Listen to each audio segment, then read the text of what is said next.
Oke, sudah 7:05 ya teman-teman. Mungkin bisa kita mulai sekarang. Oke, Mas Agung, suaraku aman kan ya Mas Agung? Terdengar jelas ya. Suaraku gimana? Oke, aman Mas Agung. Mas Yodan? Halo Mas Yodan.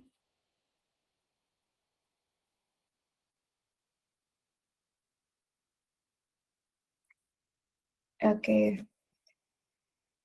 sebentar ya teman-teman.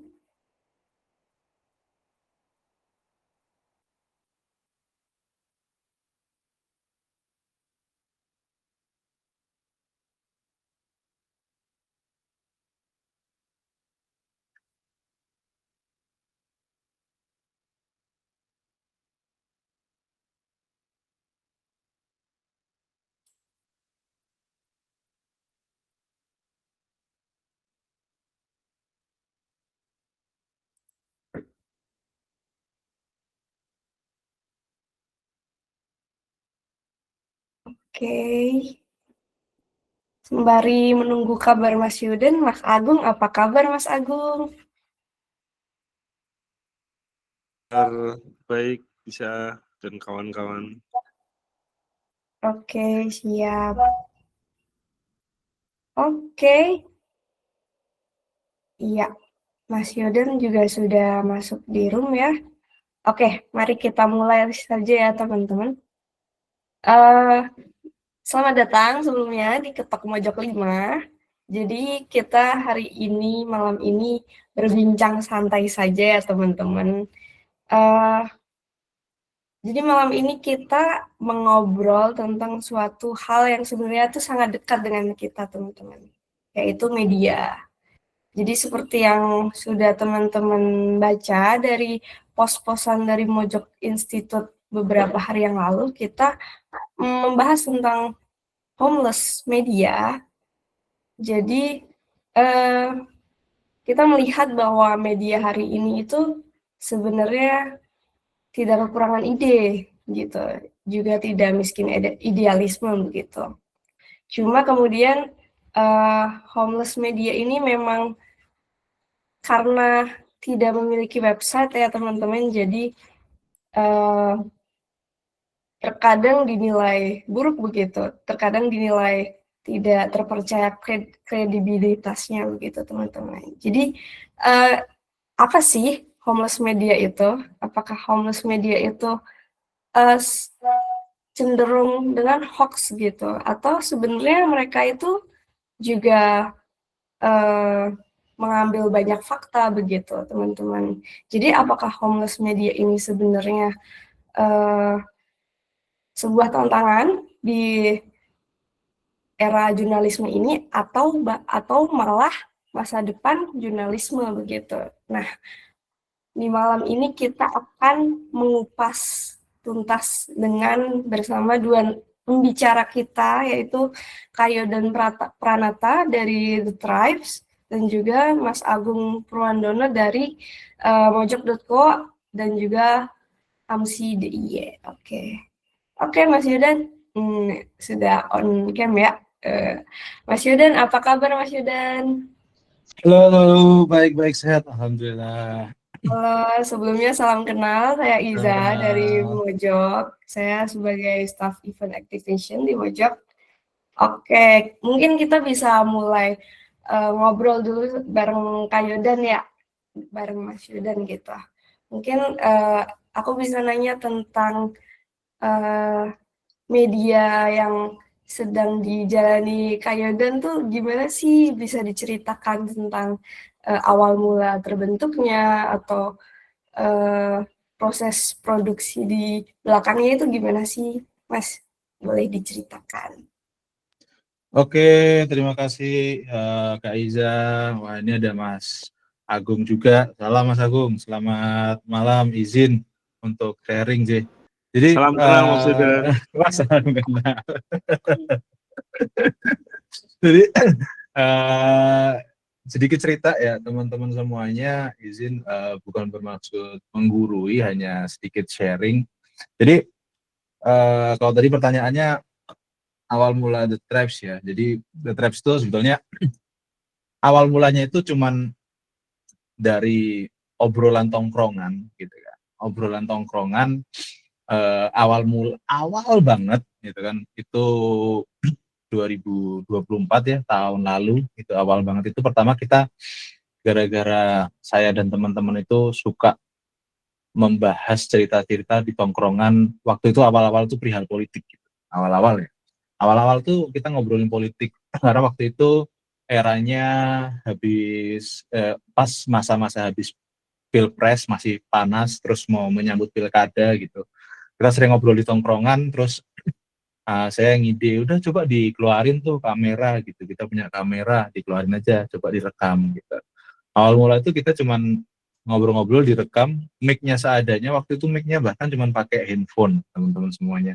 Jadi benar-benar cuman pakai handphone karena kita nggak punya mic. Jadi mic-nya cuman handphone ditaruh di meja aja gitu. Waktu itu terus kita posting gitu. Kok rame gitu. Kok rame gitu. Nah, dari situ akhirnya kita mencoba konsisten awalnya. Mencoba konsisten, alhamdulillahnya rame gitu.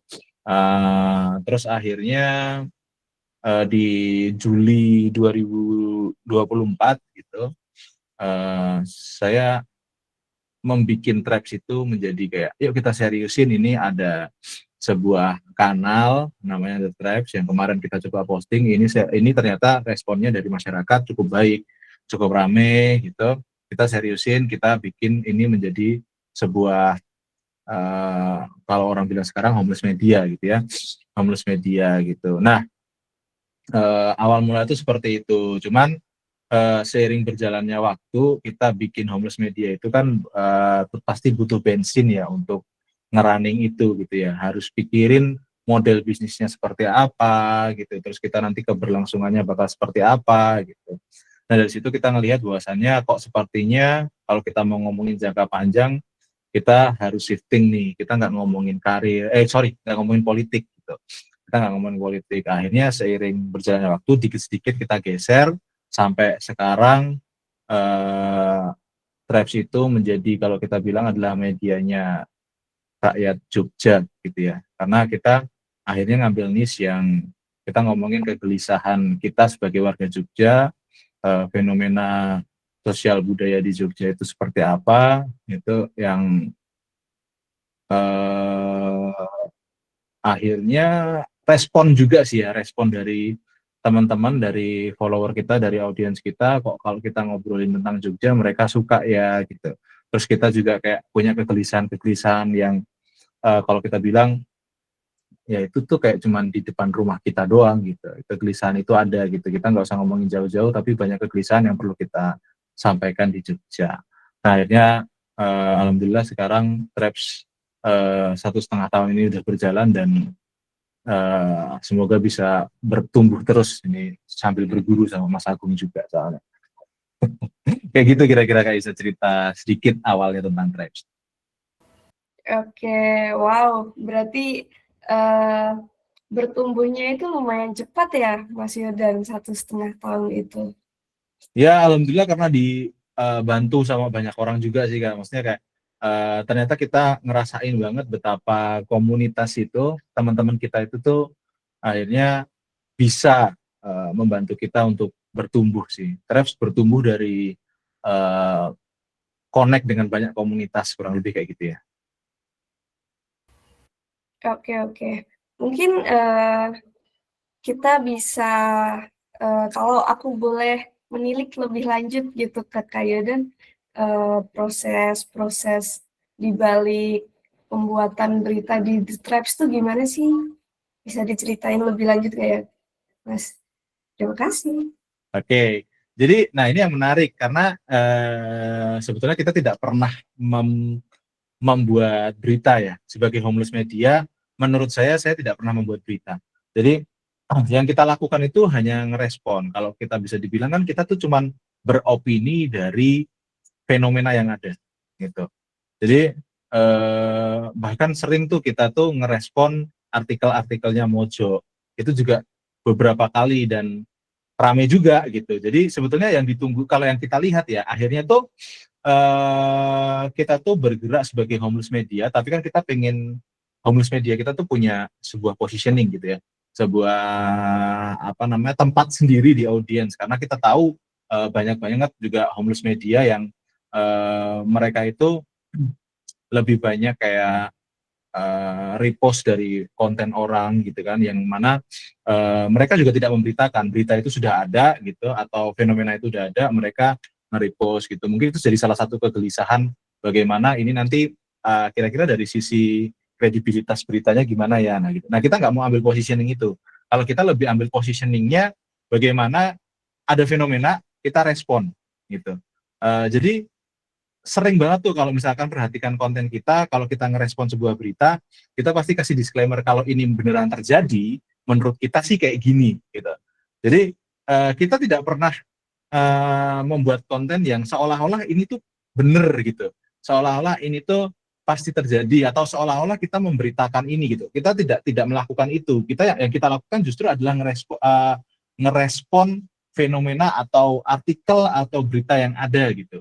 Sehingga itulah yang kita crafting menjadi ciri khas kali ya, ciri khas dari Trap sendiri itu kalau membuat konten itu pasti respon fenomena dan kita timpali dengan menurut kita sih kayak gini gitu, selalu seperti itu. Kayak kira-kira prosesnya kayak gitu ya. Jadi kita ngelihat ada fenomena apa nih hari ini atau minggu ini gitu yang lagi rame, entah itu di Jogja ataupun di nasional. Tapi kita ngeresponnya sebagai warga Jogja. Positioningnya adalah dari sosok hostnya Traps itu tuh representasi warga Jogja gitu. Kurang lebih proses pembuatan konten kita kayak gitu sih. Oke, oke, menarik sekali ya Mas Yudan. Berarti memang tidak meranah di berita, cuma memang positioningnya sebagai warga Jogja begitu ya. Betul. Oke, kita mungkin bisa geser ke Mas Agung gitu. Mungkin kita bisa melihat pandangan dari Mas Agung sebagai Ketua AMSI DIY dan juga Pimret Mojok gitu. Dari Mas Agung sendiri, pandangan Mas Agung mengenai homeless media ini seperti apa sih begitu? Mungkin bisa diceritakan. Oke, terima kasih Isa. Ya, sekitar 10 tahun yang lalu ya, mungkin bahkan lebih ya. Saat itu ada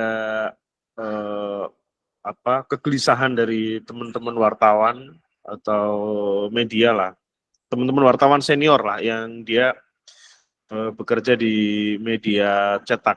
Saat itu saya juga masih di media cetak, tapi juga pegang media online. Pernyataannya itu seperti ini. Media sosial itu tempatnya hoax. Itu saya masih ingat sekali karena kemudian terjadi dialog ya, perdebatan soal kenapa teman wartawan senior ini menyampaikan hal ini. Karena memang saat itu banyak sekali informasi-informasi di media sosial yang verifikasinya itu dipertanyakan. Tapi karena saya saat itu juga memegang media online, maka saya kemudian balik bertanya ketika media sosial itu kontennya dihasilkan dari disiplin jurnalisme atau jurnalistik yang baik, apakah masih bisa dikatakan sebagai pusat hoax gitu kan? Karena teman senior ini sangat-sangat beranggapan bahwa ya media sosial itu hoax, bahkan bukan hanya media sosial, media online pun hoax gitu kan, banyak hoaxnya. Karena kalau teman-teman mungkin ingat di awal, bukan di awal ya, di lebih dari mungkin 15 tahun yang lalu ketika media online mulai rame, banyak media online yang mengambil konten dari media sosial menjadi konten di media mereka, di website. Ada yang copy paste di Facebook, ada yang mengambil dari Twitter, kemudian jadi konten. Sehingga menjadi apa ya di dunia jurnalistik itu jadi perbincangan yang menarik, dan di era sekarang praktik-praktik seperti itu jadi kayak umum terjadi. Nah, kembali tadi kepada perdebatan saya dengan senior, yang saya lihat sekarang banyak juga homeless. Kemarin di Jakarta di acara Asosiasi Media Cyber ya, Indonesia Digital Conference, ada hal yang menarik. Teman-teman homeless ini datang berombongan, mereka berdiskusi dengan teman-teman AMSI, pengurus AMSI. Mereka tidak lagi menamakan diri sebagai homeless, karena mereka selain di media sosial, mereka juga punya website, sehingga mereka menyebut dirinya sebagai new media. Nah, ini yang menarik. Saya pikir malam ini menjadi diskusi ya. Saya berharap sih dialog ya.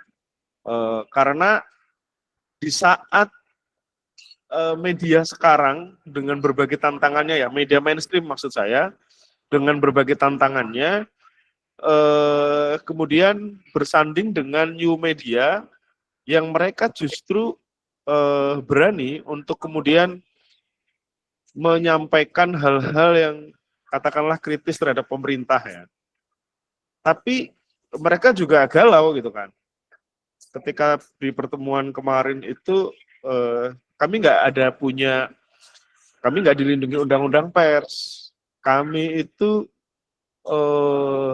secara resiko mungkin lebih besar. Tapi yang menarik adalah secara revenue mereka menjanjikan gitu kan. Bahkan pendapatan mereka ketika mereka presentasikan ya melebihi bahkan pendapatan media nasional ya. Nah, tadi sih ya pandangan saya, homeless media ini atau new media ini bisa jadi cara bagaimana sebuah karya jurnalistik menemukan tempatnya.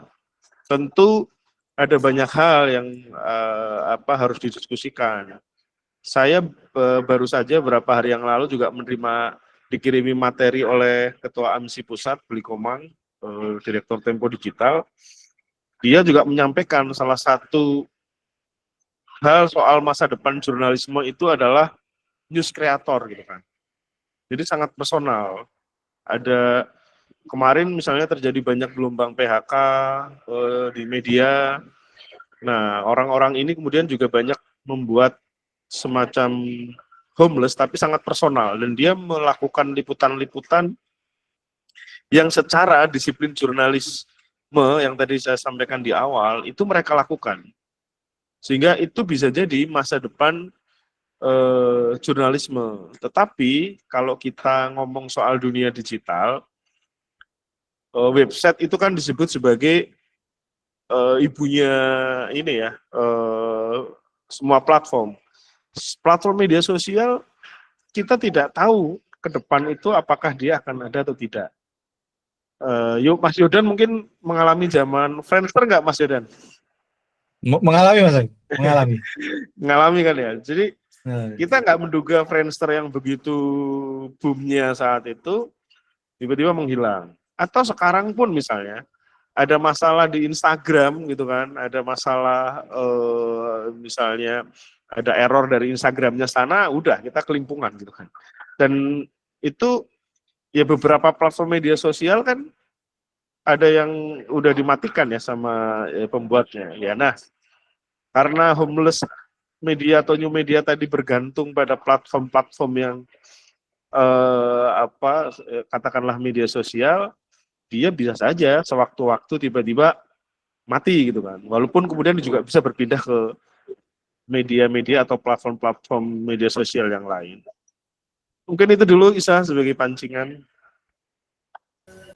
Oke, sangat banyak yang perlu diperdalam nih dari Mas Agung ya.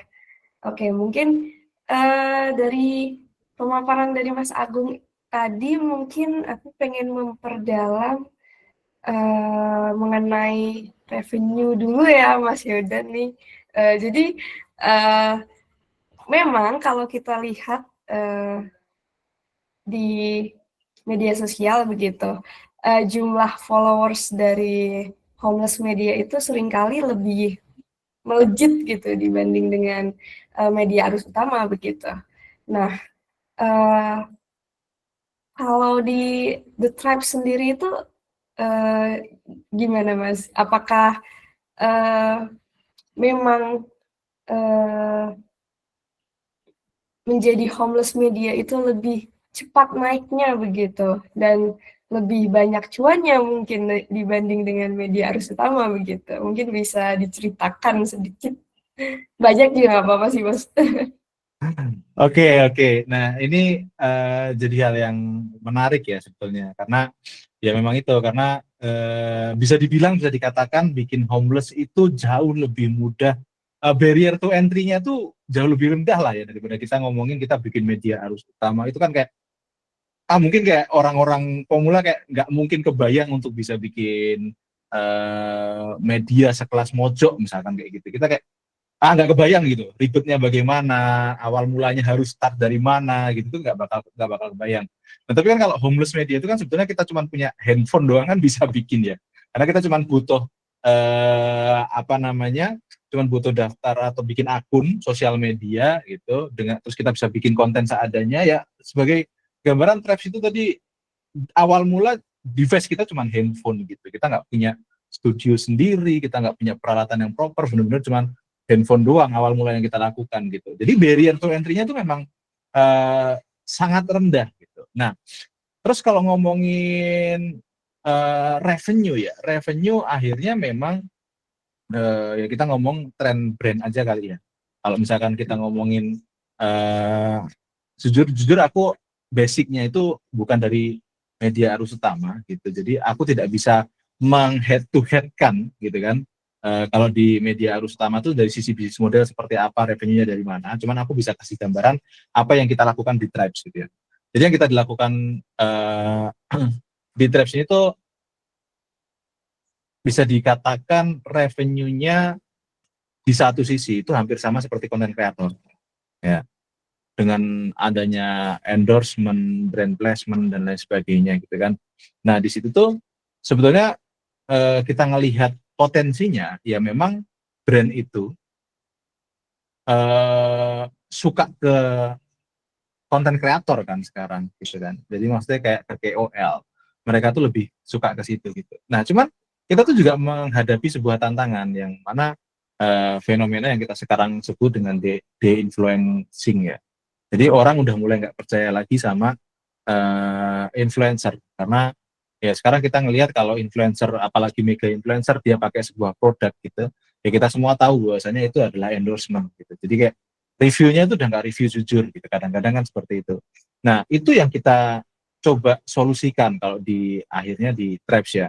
Gimana caranya kita tuh bisa tidak gimana ya kata-katanya, tidak etalase toko itu gitu ya. Jadi kayak kalau kita kadang-kadang lihat seorang influencer gitu kan, kita lihat homepage-nya itu kan kayak etalase toko gitu ya. Semua isinya endorsan produk gitu. Nah, kita nggak mau seperti itu, karena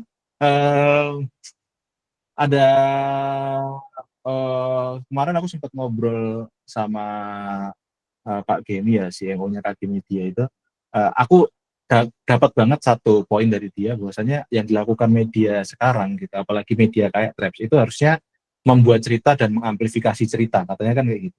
Nah, itu tuh kayak aku tuh ngena banget. Nah, itu tuh jadi yang kayak kita tuh ngerasa kayak, oh iya ya, sebetulnya harusnya kita tuh nggak boleh kayak cuman terima asal endorsan gitu kan, terus majangin produk-produknya brand gitu tuh, kita nggak boleh kayak gitu. Kita harus punya intelijensi untuk kita tuh crafting cerita dari sebuah brand, terus kita amplifikasi dengan exposure yang kita punya gitu.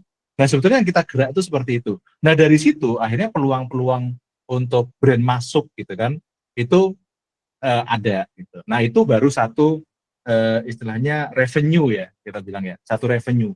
Brand masuk, kita bantu gimana crafting cerita gitu. Jadi jadinya kayak agensi yang kita lakukan kalau di Tribes tuh. Brand masuk, oh kamu tuh punya masalah apa, kamu mau menyampaikan apa, campaignmu apa, yuk kita bantu bikin ceritanya gitu. Nah, jadi kayak gitu yang dilakukan di Tribes. Itu satu revenue. Revenue yang kedua pastinya selayaknya media online, yaitu AdSense gitu kan. AdSense itu YouTube itu juga masih lah mengcover operasional, masih lah bisa mengcover operasional gitu. Terus kalau dari kita sih akhirnya yang ketiga yang kita lakukan itu tuh adalah produksi. Jadi kita membantu klien-klien itu kalau mereka mau aktivasi online, crafting cerita ke media kita nih, kita punya platform, kita punya akun sosial media kayak gini bisa kita lakukan. Nah, kalau mereka pengen aktivasi offline, kita juga bantu gitu. Jadi kayak semacam IO juga kita akhirnya gitu. Jadi bisa dikatakan revenue kita tuh dari tiga sisi ini. Dari kita bikin media yang kita terima endorse, tapi kita bikinin cerita dan kita amplifikasiin cerita dari AdSense-nya juga dari audiens kita gitu kan. Terus sama yang ketiga kita jadi dari semacam IO untuk klien-klien kita, untuk brand-brand yang masuk ke kita. Kayak gitu gitu. Nah, tantangannya adalah kadang-kadang yang nggak kuat di homeless media itu, utamanya media yang bergeraknya tuh seperti kita, basisnya pertama kali podcast, itu tuh karena mereka eh, bisa dikatakan tidak punya revenue awal gitu. Jadi kalau misalkan kita mengandalkan AdSense atau brand tap in di awal, itu pasti akan berat karena kan kita berangkat dari nol kan. Gitu. Untuk mendapatkan exposure yang cukup sehingga kita bisa dapat brand placement di tempat kita ataupun AdSense di tempat kita itu kan butuh sebuah effort. Nah, kadang-kadang gagalnya media berbasis podcast gitu kan, media new wave media ini yang berbasis podcast itu ada di situ di tahapan itu gitu. Nah, yang kita lakukan adalah kita bergerak di IO dulu sebelum exposure kita itu cukup besar gitu. Nah, mungkin yang perlu dikonsider dari teman-teman yang bikin adalah gimana caranya mendapatkan revenue dulu di awal sebelum media ini cukup besar untuk mendapatkan revenue dari brand gitu. Kira-kira kayak gitu sih Kak Iza. Oke, jadi memang sebenarnya setelah membuat media itu berarti kemudian muncul kesempatan-kesempatan untuk revenue itu, kemudian lebih fokus ke revenue itu atau tetap memiliki ideologi sendiri gitu, Mas Yodan. Oke, nah ini juga menarik. Jadi kita kan awal bergerak sebagai IO ya, IO produksian gitu ya. Produksi IO itu adalah istilahnya kalau kita bilang yang ngasih bensin ke kita gitu. Untuk kita bisa tetap bayar tim, untuk kita bisa sewa studio, beli alat dan lain sebagainya, itu tuh yang kasih bensin kita di awal gitu. Tapi mindset kita dari awal adalah kita mau membangun new wave media ini gitu. Bukan mau membangun IO gitu. Jadi yang kita lakukan adalah memang akhirnya mendorong media ini untuk segera bisa menghasilkan gitu. Jadi yang kita lakukan seperti itu. Jadi tetap ada idealisme dari kita bahwasanya kita tuh sedang membangun media karena kita punya punya misi yang harus diselesaikan nih di New Wave Media kita ini di The Traps ini gitu kan. Jadi yang kita lakukan di IO itu cuma untuk yuk kita harus ada bensin lagi, ya kita harus ada bensin lagi. Yang kita lakukan sih kayak gitu ya. Karena ya banyak lah kita nggak mau bikin ya mungkin sama kegelisahannya tadi sama yang diceritakan Mas Agung ya. Maksudnya kita mau bikin new wave media nih, kita mau bikin media yang dari sosial media nih gitu. Nah, itu kan kita nggak mau menjadi media yang ecek-ecek juga, yang akhirnya kayak menyebarkan hoax asal cuman ada konten dari orang itu kan kita re-upload gitu doang. Kita nggak mau akhirnya tidak memberikan manfaat buat audiens kita gitu ya. Jadi karena ada idealisme yang kita jaga, otomatis akan berat nih naiknya gitu. Akan berat nih naiknya. Nah, disitulah yang kita butuhkan bensin-bensin revenue ini sehingga bisa ngasih bensin ke media yang kita bangun gitu sih. Jadi tetap dijaga gitu kan. Misi kita ke situ gitu. Oke, berarti di samping revenue untuk menghidupi media tersebut juga The Tribes tetap pada ideologinya begitu ya Mas Yudan ya? Betul dong. Ya, Iya. oke, siap. Mungkin kita bisa geser ke Mas Agung. Ya, tadi kita banyak membahas tentang new media ya, Mas Agung. Jadi mungkin new media ini di kemudian hari atau di masa depan nanti mungkin akan menjadi masa depan jurnalisme begitu ya. Nah, itu eh, dalam kode etik jurnalisme itu gimana ya, Mas? Mungkin bisa, ya. Iya, soal kode etik ya, soal kode etik jurnalisme. Nah, tadi itu sebelum kesini saya ngobrol juga dengan seorang kawan.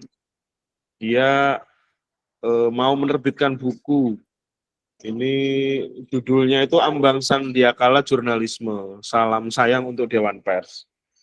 Nah, ini salah satu sebenarnya otokritik buat media sekaligus di Dewan Pers kaitannya soal legal formal sebuah lembaga disebut sebagai perusahaan pers. Nah, tapi saya tidak akan masuk banyak ke sana, tapi kaitannya dari dengan new media. Apakah ini akan jadi masa depan jurnalisme? Belum tentu juga, gitu kan, karena ada syarat yang memang harus dipenuhi. Tadi Mas Yudan juga sempat menyampaikan juga kan bahwa dia mungkin belum membuat konten berita, gitu kan, tetapi sudah melakukan dalam bentuk ya konten original yang dia buat, gitu kan. Nah, di presentasi Blikomang itu Ketua AMSI salah satu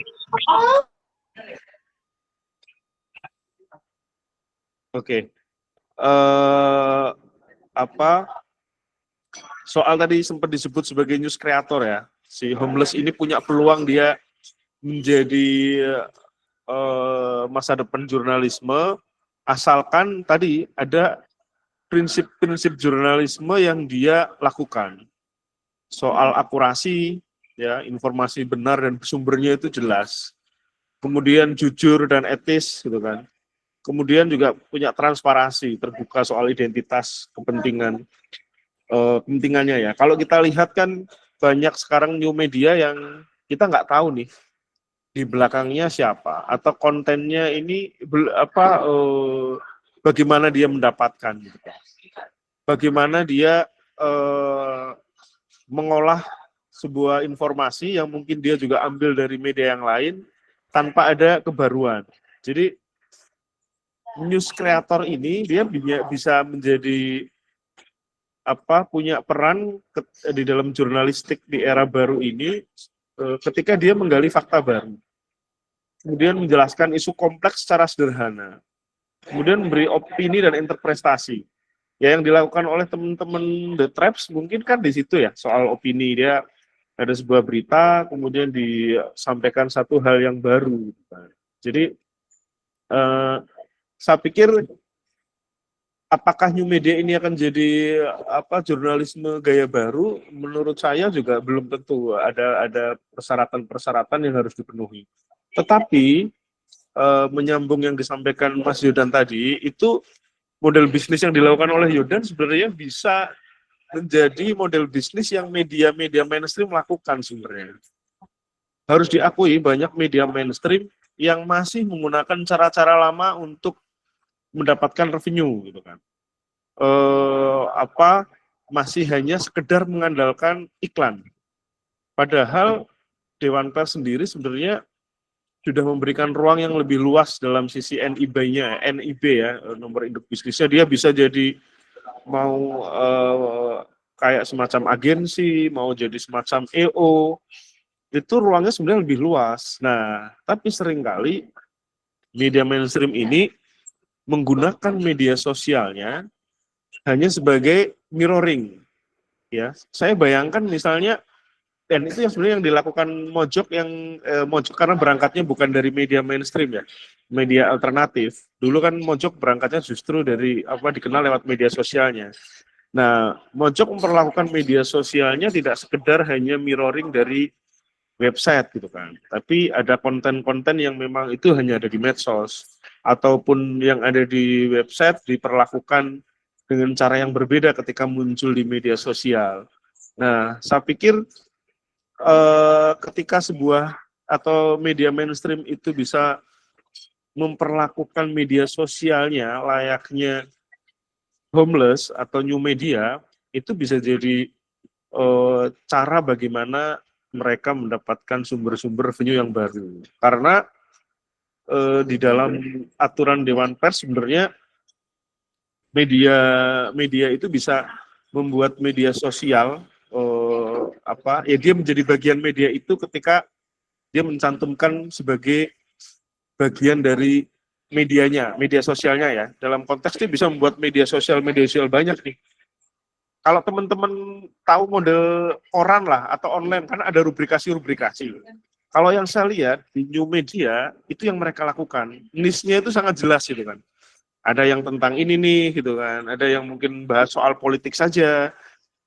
Itu kalau di media mainstream kan ada rubrikasi-rubrikasi. Saya pikir itu jadi peluang juga di masa depan. Itu Isa. Oke, siap. Jadi memang new media ini bisa jadi menjadi masa depan jurnalisme, tetapi memang ada beberapa aturan-aturan yang atau pakem-pakem yang harus dilewati terlebih dahulu ya, begitu ya Mas Agung. Ya, atau tadi media mainstream itu memperlakukan media sosialnya menjadi media itu sendiri. Ya, dia sudah punya wartawan, dia sudah punya mungkin videografer. Kenapa kemudian itu tidak kontennya itu tidak sekedar hanya di website, tapi juga di media sosialnya yang itu menjadi media itu sendiri. Gitu. Oke, baik. Oke, mungkin kita ke Mas Yodan lagi. Mungkin setelah mendengar penjelasan dari Mas Agung gitu, mungkin kita bisa bertanya ke Mas Yodan gitu, apakah masa depan The Traps nanti mungkin akan merambat ke media jurnalisme begitu, atau tetap nyaman di new media atau homeless media untuk saat ini gitu? Oke, jadi saya sedikit paham dengan Mas Agung bahwasannya new wave media atau homeless media ini itu tuh menurut saya tidak akan bisa menggantikan jurnalisme, pakem-pakem jurnalisme yang sudah ada. Maksudnya kayak ya jurnalisme akan seperti itu, dan menurut saya kita tetap butuh jurnalisme kan, karena kita butuh berita yang kredibel ya dengan apa namanya prinsip-prinsip jurnalisme yang sudah ada ya. Itu tuh kita tetap butuh. Nah, menurut saya perannya dari homeless media itu tuh ada di sisi lain. Menurut saya, yaitu tadi saya sangat paham dengan apa yang dikatakan Mas Agung. Homeless media atau new media ini tuh dia bergeraknya dengan memberi suatu pembaruan dari mungkin berita yang sudah ada, gitu kan, tambahan informasi, tambahan POV kalau orang-orang saya bilang kan, point of view-nya, kita punya point of view baru nih, dan mungkin yang tidak bisa dilakukan media arus utama seperti kayak apa namanya kan harus seimbang gitu. Nah, di new media ini atau homeless media ini kan kadang-kadang kita bisa sedikit lebih nakal lagi nih gitu kan. Kita bisa sedikit lebih nakal lagi, kita bisa mengkritik yang sedikit lebih tajam lagi nih. Mungkin bisa hal-hal seperti itu kita bisa lakukan gitu. Nah, jadi kalau misalkan pertanyaannya apakah akan menuju jadi media jurnalistik, sampai sekarang saya bisa mengatakan bahwasanya Traps tidak ke situ gitu.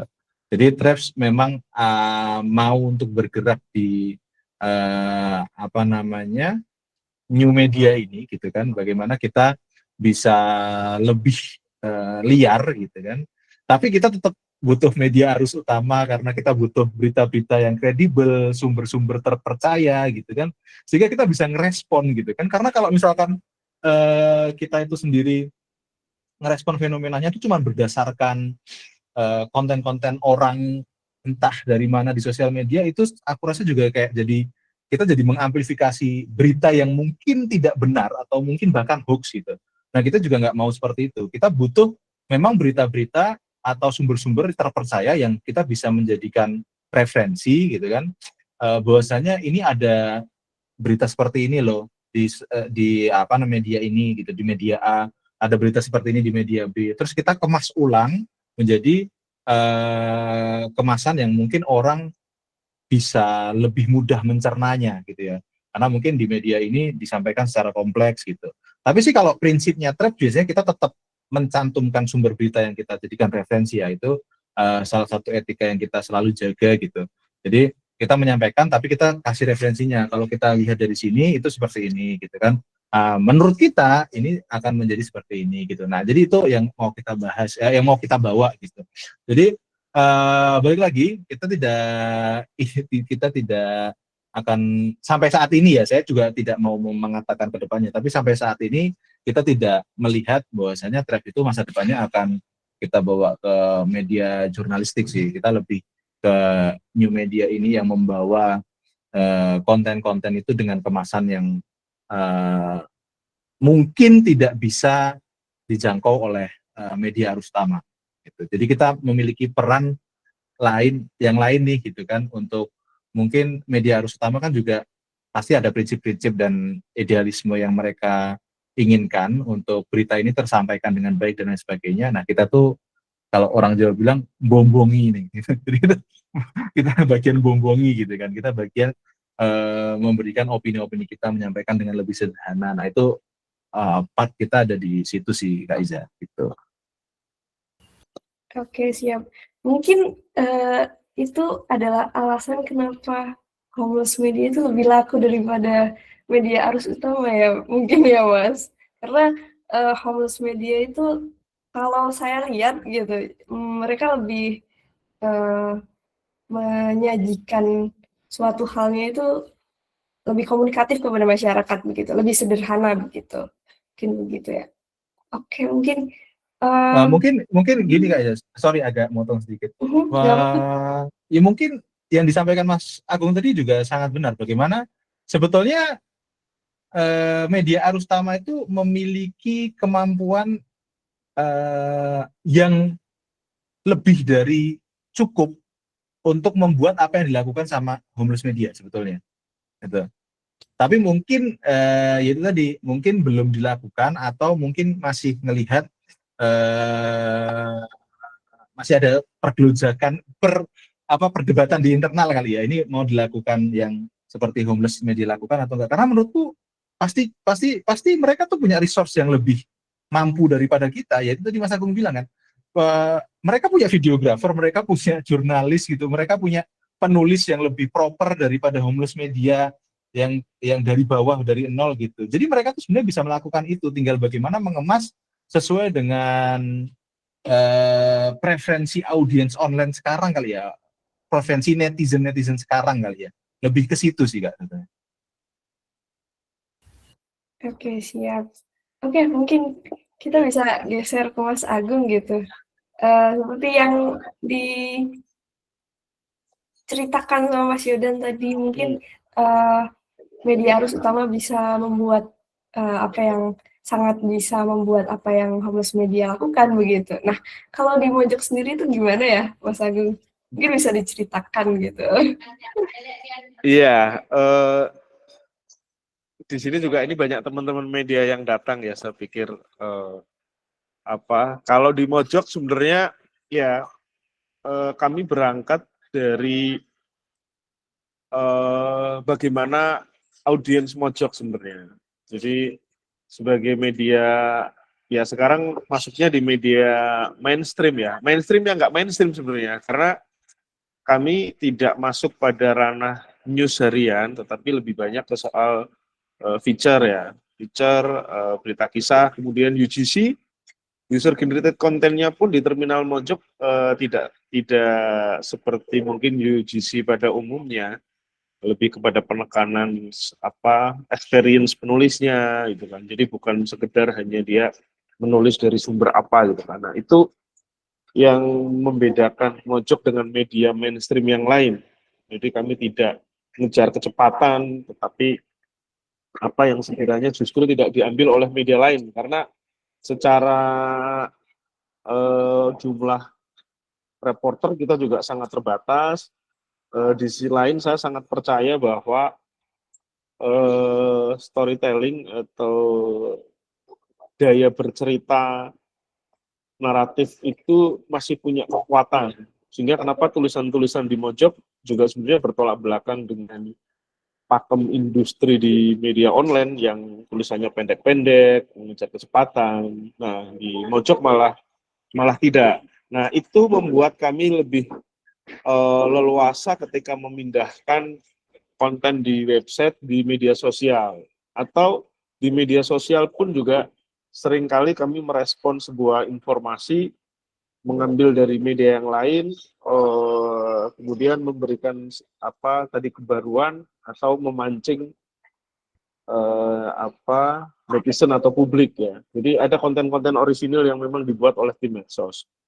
Nah, eh, itu yang kemudian salah satu membuat Mojok hidup ya, hidup dalam artian revenue pun juga banyak yang brand yang mintanya pasangnya di medsos gitu kan, tidak sekedar hanya di website atau di YouTube misalnya, karena kami membaca memang secara penelitian juga sesuai dengan audiens Mojok juga ya, usia 17 sampai 35 lebih tertarik dengan visual misalnya, audiovisual. Kenapa itu juga Mojok punya kekuatan baik di Instagram maupun di YouTube gitu. Nah, di media-media lain saya sering menemukan teman-teman media mainstream belum bisa membaca hal yang seperti ini. Masih pada fokus untuk membuat kontennya saja atau beritanya saja, tetapi bagaimana kemudian agar berita ini bisa sampai kepada publik. Nah, tadi publik ternyata sekarang suka dengan misalnya apakah visual, audiovisual, atau cara penyampaian bahasa yang lebih sederhana, bahasa yang lebih mudah dipahami misalnya. Kenapa di Mojok liputannya itu juga menggunakan pendekatan reporter itu masuk dalam cerita misalnya? Karena ya tadi kami menilai ya cerita itu akan selalu menjadi daya tarik bagi pembaca. Buktinya ya sebenci-bencinya kita dengan sinetron misalnya, orang masih aja banyak yang suka gitu kan. Sebenci-bencinya dengan drama Cina, orang masih banyak yang suka nonton. Nah, konteksnya tadi soal bagaimana kekuatan storytelling itu jadi modal utama Mojok sih. Nah, itu yang juga di media sosial. Dan itu menjadi ini, kalau tadi ngomong soal kenapa brand juga memilih Mojok, karena tadi ada nuansa yang berbeda dibandingkan media-media mainstream. Kalau kita ngomong media-media yang lain, itu kemarin juga jadi diskusi yang ramai di Indonesia Digital Conference di ajang acara AMSI lakukan itu. Salah satu poinnya adalah kenapa kemudian media mainstream tidak menjadi lebih menarik dibanding new media, karena semua beritanya sama itu. Semua kontennya sama itu.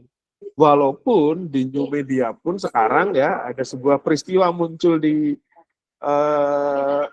media sosial IG yang satu, kemudian IG yang lain sama semua. Itu kalau nggak hati-hati nanti akan menjadi problem. Kemarin ada teman yang bekerja di agensi, dia DM, dia membenarkan bagaimana dia pusingnya dengan homeless media gitu kan.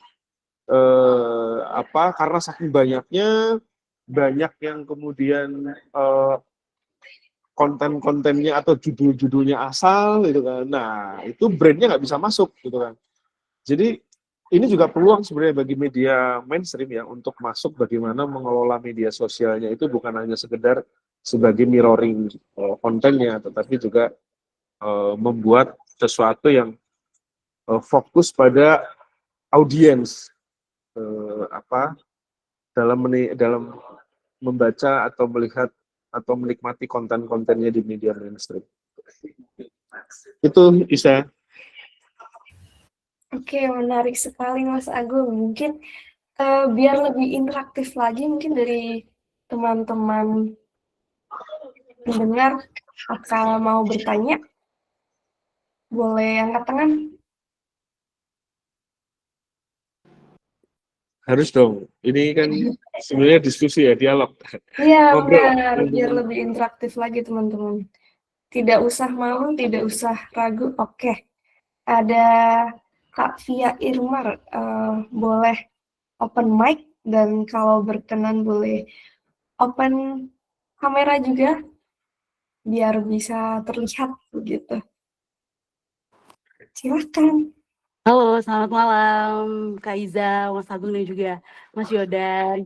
Sebelumnya mohon maaf, aku belum bisa buka kamera ya. Oke, dan juga aku mau ngucapin terima kasih banyak nih buat Mojok Institute yang sudah menghadirkan sharing session pada malam hari ini. Dan akhirnya aku tahu nih ternyata di Jogja itu ada ya, apa namanya, homeless media kayak The Tribes. Terus akhirnya aku stalking dan akhirnya follow, ternyata seru-seru juga kontennya. Karena kebetulan aku sendiri dari Surabaya. Nah, aku pengen tanya nih satu pertanyaan aja, mungkin lebih ke Mas Yodan. Mmm, dari Mas Yodan sendiri, menurut Mas, gimana sih caranya agar orang-orang itu bisa lebih mengenal homeless media di awal-awal, di first step ya Mas ya, di awal-awal, terutama untuk menaikkan followers. Karena selama ini yang, aku pahami dan juga, aku pelajari juga bahwa rata-rata terutama di Surabaya sendiri homeless media itu, mereka punya cara bahwa untuk bisa menaikkan followers itu awal-awal mereka akan repost repost video-video yang viral, terus, selain itu juga untuk menemukan niche-nya itu seperti apa, baru kalau udah menemukan akhirnya mereka, "Oh ternyata niche aku tuh kayak gini nih." Terus ketika udah dapat followers banyak, barulah kemudian mereka tahu positioning medianya itu seperti apa. Nah, kalau dari Mas Yodan sendiri tuh gimana sih caranya? Thank you, terima kasih.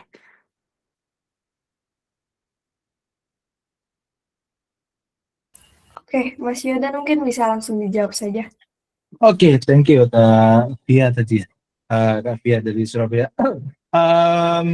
Sebetulnya kalau misalkan caranya bagaimana itu kan pasti tiap ini tiap kondisi kita dalam membangun homeless media kita itu kan pasti beda-beda gitu ya. Cuman aku sedikit sharing yang kemarin kita lakukan gitu. Nah, kalau kita yang pertama kali kita lakukan itu memang menentukan diri kita ya. Kalau kita karena kita itu memang ambil positioning yang mungkin sedikit berbeda daripada homeless media lainnya, yang mana salah satu yang paling mencolok adalah kita tuh dari awal itu sosok yang kita berikan gitu. Mungkin beda dengan homeless media lainnya. Kalau homeless media lain kan bukan cuma homeless tapi juga faceless ya. Jadi nggak ada sosoknya, nggak cuma homeless tapi faceless. Nah, tapi kalau kita tuh nggak, kita memang wajah kita tampilkan gitu. Kenapa itu kita ambil supaya satu tadi supaya kita berbeda gitu kan. Dan yang kedua itu kita lakukan itu tuh sebetulnya untuk meningkatkan kredibilitas gitu kan, karena kita tahu bahwasannya menurut data yang kita punya gitu kan 85% orang itu tuh percaya sama rekomendasi orang yang dia kenal gitu kan. Nah, bagaimana kita mau menjadi orang yang dikenal sama audiens kita kalau sosok kita nggak pernah muncul gitu kan. Nah, itu sebetulnya satu yang kita ambil.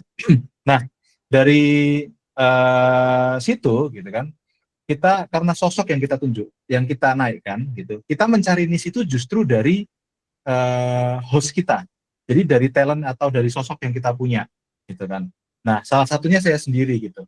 Jadi kita mencari niche yang saya melakukan refleksi sama diri saya sendiri. Kira-kira apa sih niche yang aku tuh nggak bakal capek untuk ngomonginnya gitu. Aku nggak bakal capek untuk ngomongnya. Nah, itulah yang akhirnya kita ketemu, akhirnya kita punya satu niche yang kalau kita sebut adalah hyper niche gitu kan. Kita nggak cukup untuk niche doang, tapi kita butuh hyper niche gitu kan. Kita benar-benar spesifik topik apa yang kita ngobrolin, dan itu tuh benar-benar kita nggak bakal capek ngobrolin itu yang kita lakukan.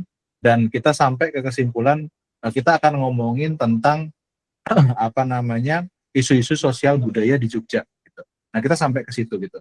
Nah, dari hyper niche itu dulu baru kita kembangin seiring rame, kita kembangin, oke, kita mulai masuk ke topik yang ini, kita tambahin lagi.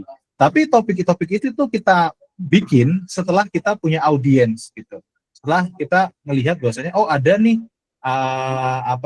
audiens yang balik lagi ke kita, balik lagi ke kita, balik lagi ke kita. Baru kita kembangin ke topik-topik yang lainnya gitu. Nah, itu pertama yang kita lakukan. Jadi yang pertama kali saya lakukan adalah kita ambil positioning, kita tuh mau bedanya seperti apa. Itu pertama. Terus setelah dari situ saya refleksi sama diri saya, kira-kira aku mau niche-nya apa nih yang super super niche gitu kan. Terus kita lakukan coba konsistensi di situ gitu. Nah, kalau pertanyaannya ke konversi follower gitu, pertanyaan ke konversi follower, saya tuh percaya gini, saya percaya bahwasanya kita tuh follow sebuah akun karena dia itu memiliki value yang sama-sama kita, kan gitu. Jadi yang kita lakukan adalah karena konversi follower kita di awal juga rendah Kak, maksudnya kayak dari misalkan ya konversi follower kita itu tuh di bawah 1% awalnya dari exposure yang kita punya 1 juta konten, 1 juta view itu kita bisa cuman konversinya itu nggak nyampe 1.000 gitu kan, berarti kan di bawah 1% gitu kan. Nah, nah kita gimana sih caranya kita melakukan refleksi? Gimana sih caranya kita tuh at least bisa dari 1% gitu dari view kita. Kalau kita punya view 1 juta ya berarti terkonversi follower 1.000 lah minimal gitu.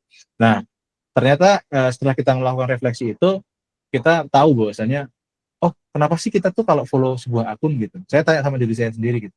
Dan jawabannya adalah kalau akun ini memiliki value yang sama-sama kita gitu. Nah, akhirnya kita tuh memperjelas apa sih sebetulnya value yang kita bawa, apa sih yang kita kasih ke audiens kita gitu. Nah, yang kita akhirnya kita ketemu value kita dan kita coba sampaikan gitu ke audiens kita. Nah, dari kita sampaikan ke audiens kita itu akhirnya audiens sadar, oh Traps tuh punya value ini toh gitu. Ternyata sama deh sama aku.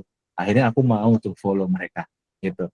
Nah, jadi kira-kira yang kita lakukan tahapannya di awal-awal seperti itu sih Kak. Karena tapi itu mungkin beda orang, beda case ya. Maksudnya kayak ada orang-orang yang karena kan walaupun Traps tidak pernah melakukan itu tadi re-upload, cuman kita kasih template kita tuh nggak pernah melakukan itu, tapi saya juga tidak mau menyalahkan homeless media yang melakukan itu gitu kan. Itu mungkin cara mereka juga karena mungkin apa yang dilakukan Traps itu mungkin akan berat dilakukan sama media homeless media lain yang kita bikin podcast, effortnya mungkin terlalu besar gitu ya. Lebih mudah untuk kita re-upload aja gitu kan, konten orang kita kasih template kita itu lebih sederhana gitu.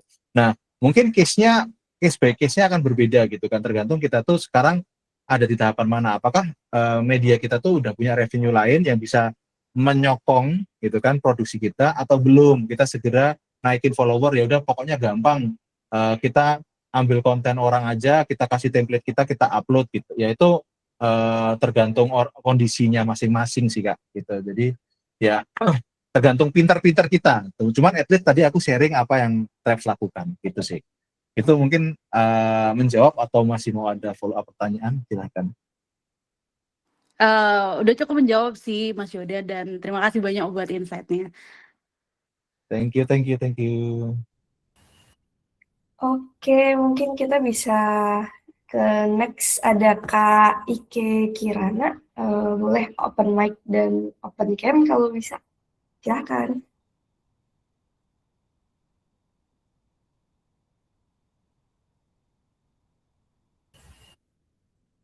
Halo Kak Ike. Oke, halo Kak, mohon maaf, mungkin nggak bisa open kamera ya. Mungkin sebelumnya selamat malam ke kakak-kakak semua. Di sini aku dari mahasiswa Mikom dan lagi penelitian buat skripsi tentang homeless media. Dan mungkin aku membutuhkan dua sudut pandang terkait apakah homeless media itu dipengaruhi juga algoritma, bagaimana peranan si algoritma ini berpengaruh pada engagement suatu homeless media dan bagaimana sih kredibilitas yang dipandang sama orang lain itu terhadap si homeless media ini terkait algoritma. Mungkin bisa dijawab oleh Kak Agung sama Kak Yodan. Terima kasih. Oke, ini mau siapa dulu nih? Mungkin kita bisa ke Mas Agung dulu kali ya. Oke, Mas Agung. Ya, soal algoritma ya. Ya, saya pikir semuanya berpengaruh.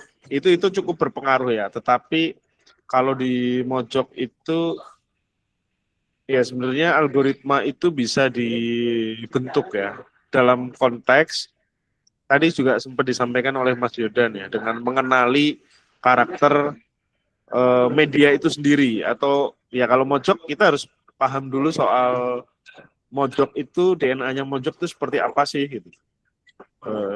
Mojok kenapa kok banyak mengangkat anak muda misalnya.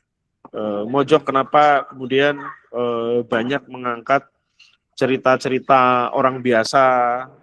Nah, itu menjadi penting untuk ya algoritma yang mengikuti apa konten yang kita buat gitu kan. Bukan kita sekedar hanya mengikuti ini yang lagi rame apa nih, ini lagi rame apa sih gitu kan. Tidak sekedar itu, tapi juga membaca kebiasaan apa netizen gitu kan. Nah, itu pentingnya untuk masuk ke data. Jadi kalau di Mojok itu ya kita secara konten di website maupun di media sosial kan juga tidak sebanyak media-media mainstream yang lain ya.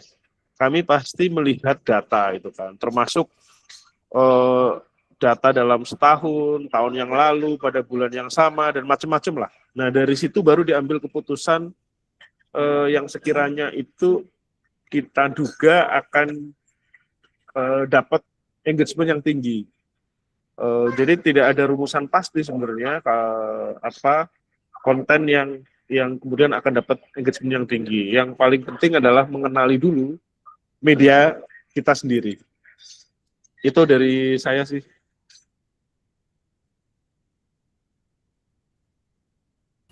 Oke, mungkin bisa dilanjut Mas Yodan. Oke. Jadi gini, kalau kita tuh ngelihat gini ya, ngelihat algoritma. Kalau tadi pertanyaan tadi algoritma kan ya? Atau Iya, apa sih? betul. Oke. Jadi kalau kita ngelihat algoritma ya itu sebetulnya banyak kreator yang apa ya berkeluh kesah ya kayak algoritma sosial media berubah dan lain sebagainya gitu. Tapi kalau kita ngelihatnya itu algoritma itu sebetulnya algoritma itu kan dibuat sama sosial media itu tuh dengan sebuah objektif bahwasannya usernya tidak berpindah ke platform lain kan gitu kan. Semakin lama dia sosial media kan pengen membuat user itu semakin lama menghabiskan waktu di platform tersebut. Sebenarnya kan gitu. Nah, sebetulnya cukup itu yang kita pahami gitu. Jadi tugas kita apa? Yang pertama value tadi ya, value DNA kita tuh nggak boleh hilang gitu kan. Value DNA kita tuh nggak boleh hilang. Nah, tinggal dari value ini tuh kita turunkan menjadi konten apa yang membuat orang semakin lama melihat konten kita. Karena itu yang disukai sama platform. Sebetulnya kan gitu. Jadi kita nggak perlu memahami benar-benar algoritma dan lain sebagainya. Itu menurut saya kita cukup menanyakan sama diri kita sendiri konten seperti apa sih yang membuat kita ingin lebih lama nonton video ini gitu, nonton konten ini. Nah kita cukup menanyakan sama diri kita dari seperti itu dan kita coba crafting yang sesuai sama value kita. Nah kalau Traps itu yang kita lakukan.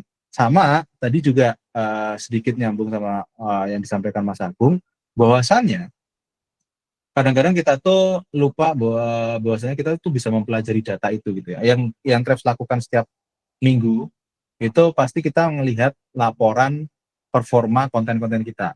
Dari situ kita sebenarnya bisa melihat pola. Dari contoh misalkan akhir-akhir ini tuh konten Traps yang rame itu yang biasanya membahas seputar linguistik kali ya. Jadi kayak bahasa-bahasa yang slang dan lain sebagainya ala-ala Jogja. Nah itu tuh ada polanya tuh gitu. Ada polanya. Nah itu bisa dijadikan acuan. Oh berarti audiens kita itu tuh suka loh nontonin ini gitu. Nah itulah yang kita jadikan acuan. Oke kita kasih makan lagi ya gitu. Kita kasih makan lagi ya. Terus kira-kira dari benang merah ini tuh kita bisa kembangkan ke konten apa lagi ya. Nah gitu. Jadi basis data itu nggak boleh hilang dalam kita membuat konten karena data kan nggak bohong ya. Toh ternyata memang pola-pola ini tuh membuat konten-konten dengan tipikal ini disukai sama audiens. Ya udah kita bikin konten ini gitu kan, terus gimana caranya value kita masuk di konten ini. Nah itu memang akhirnya kecerdasan atau intelijensi dan kreativitas kita diuji di situ ya. Gimana konten ini kita kasih makan lagi sesuai nih sama audiens suka konten kayak gini gitu. Audiens suka konten apa namanya, nostalgia Jogja gitu kalau di Traps kadang ada yang kayak gitu. Nostalgia Jogja, suka nih mereka, ya udah yuk kita bikin nostalgia Jogja lagi, tapi kita masukin value Traps gitu.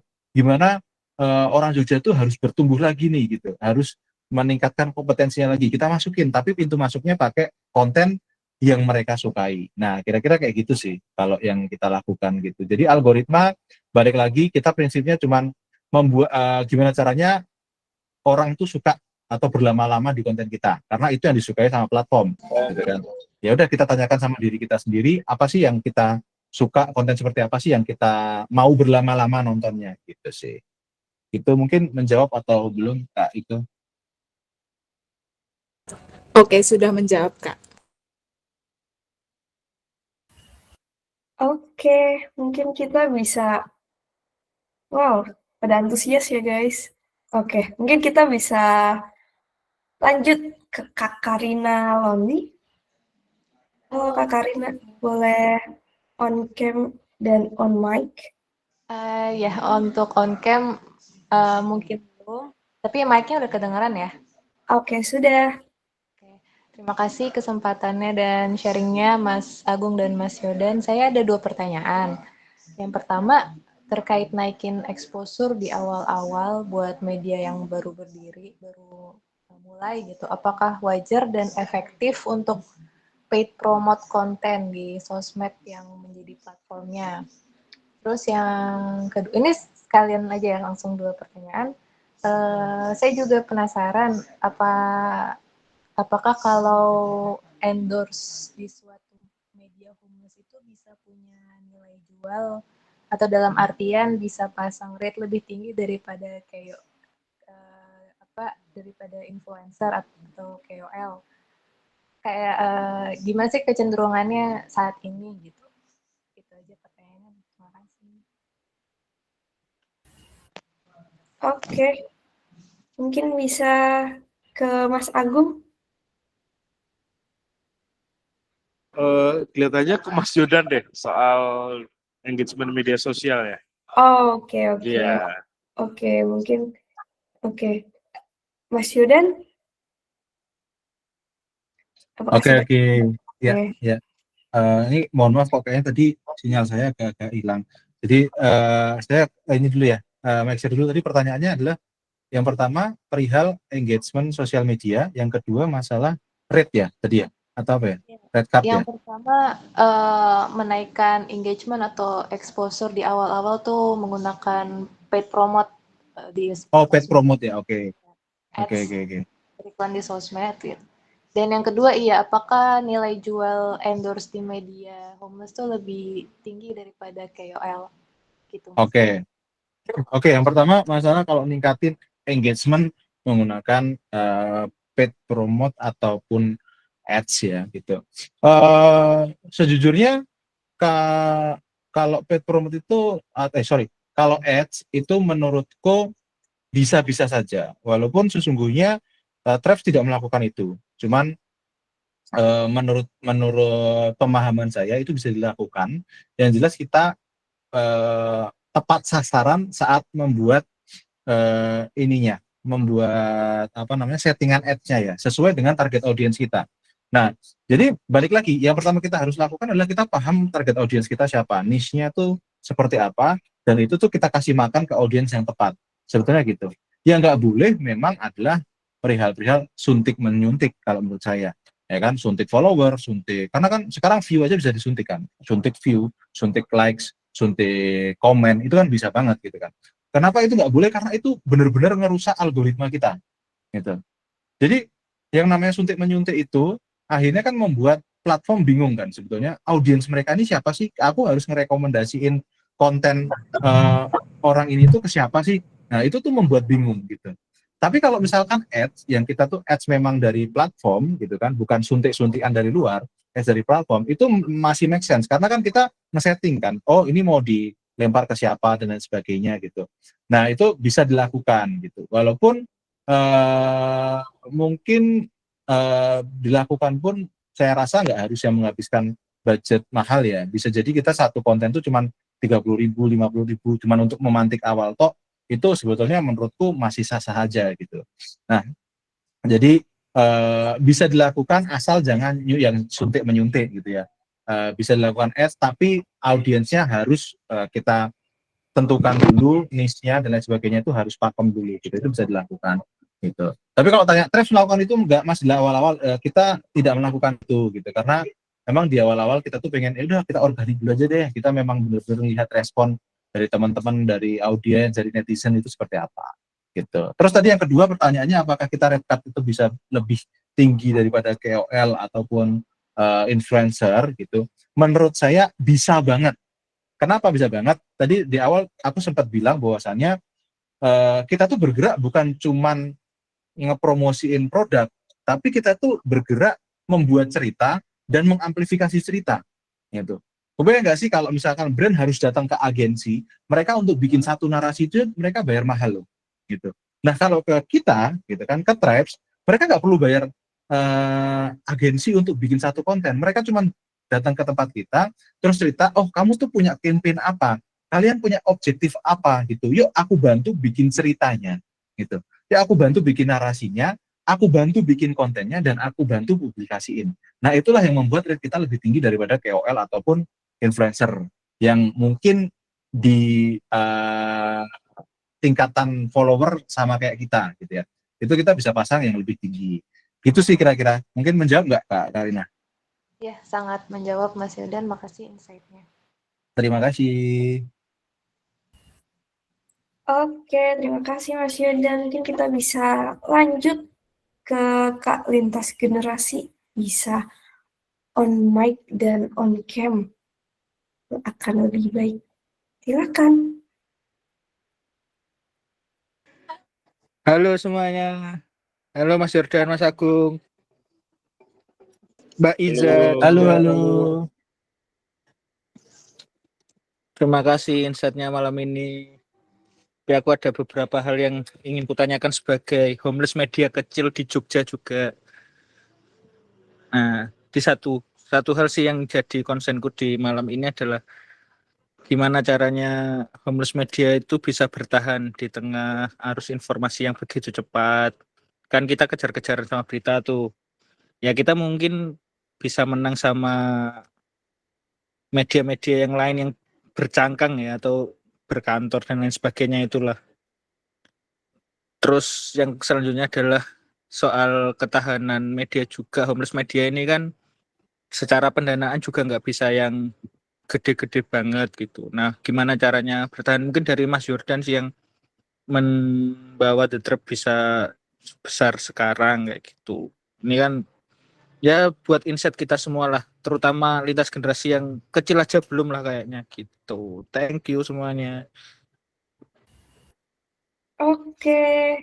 Wih, menarik sekali ada teman-teman dari media lain yang bergabung. Oke, mungkin bisa langsung dijawab Mas Yudan. Oke, terima kasih sebelumnya. Ini Mas siapa yang dari lintas generasi? Mas Bayu. Oke, Mas Bayu, izin Mas Bayu sedikit sharing. Jadi kalau tadi pertanyaan yang pertama, gimana bisa bertahan?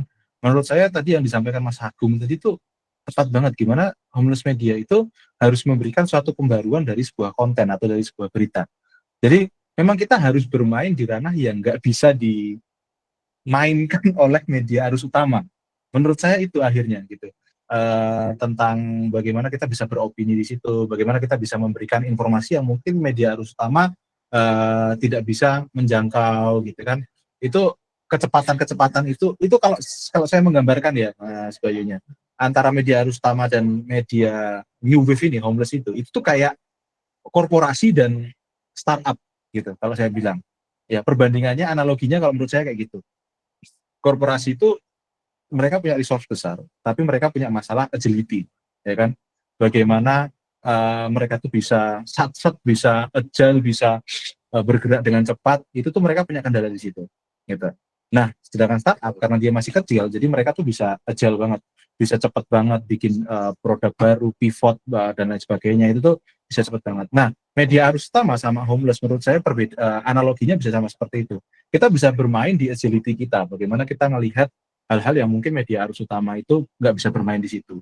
gitu. Kalau gimana caranya kita bisa bertumbuh? Nah, saya sangat setuju dengan statementnya Mas Agung tadi. Kita memberikan pembaruan di situ, gitu, dalam sebuah berita ataupun konten, gitu. Terus tadi pertanyaan kedua, bagaimana kita bisa bertahan, gitu kan, dengan mungkin capital yang kita punya tuh jauh lebih kecil daripada media mainstream, gitu kan. Kita masih dari benar-benar istilahnya itu kalau orang Jawa bilang bantingan ya, gitu, bantingan untuk menghidupi media ini, gitu. Nah, gimana caranya? Nah, kalau saya yang lihat adalah kita harus bisa punya revenue yang stabil dulu di awal. Nah, kalau yang Krebs lakukan itu adalah kita bergerak sebagai IO, tadi saya sampaikan, gitu. Jadi apa yang dan mungkin media homeless lainnya itu punya peluang-peluang lain, nggak harus sama seperti Tribes kan, gitu. Tapi kalau yang kita lakukan, kita punya IO dulu untuk kita tuh secara bisnis tuh kita terjaga nih secara keuangan. Jadi kita bisa berkreasi tanpa memikirkan operasional yang menjadi beban mungkin ya untuk kita melakukan kreativitas di media kita, gitu. Nah, jadi akhirnya memang yang harus kita lakukan saat kita membangun homeless media, yang saya lakukan at least itu adalah memastikan bahwasanya dari sisi revenue kita aman dulu, cash flow kita sehat dulu, gitu. Yang mungkin tidak bisa kita dapatkan dari tap-inan brand ataupun endorsement dan lain sebagainya, karena kan mungkin kita masih belum terlalu besar untuk exposure-nya, sehingga belum bisa dari situ. Nah, gimana caranya? Ya kita harus bikin revenue dari sisi lain lagi, gitu sih. Nah, gitu sih Mas Bayu kira-kira yang kita lakukan, at least ini izin sharing, gitu kan. Walaupun Trust mungkin belum sebesar itu, gitu. Walaupun ya memang targetnya kita dari sisi sosial media mengalahkan Mojok sih. Saya langsung sampaikan ke Mas Agung. Terima kasih Mas Yurdan. Tapi itu juga salah satu capaianku sih, ingin melampaui Mojok juga gitu. Siap, kita sama-sama melampaui Mojok, Mas Bayu. Jadi bisa nanti kolaborasi ya Mas Yurdan ya. Siap, boleh banget dong Mas Bayu, boleh banget. Waduh, oke, siap. Mas Agung mungkin ada tambahan atau tanggapan?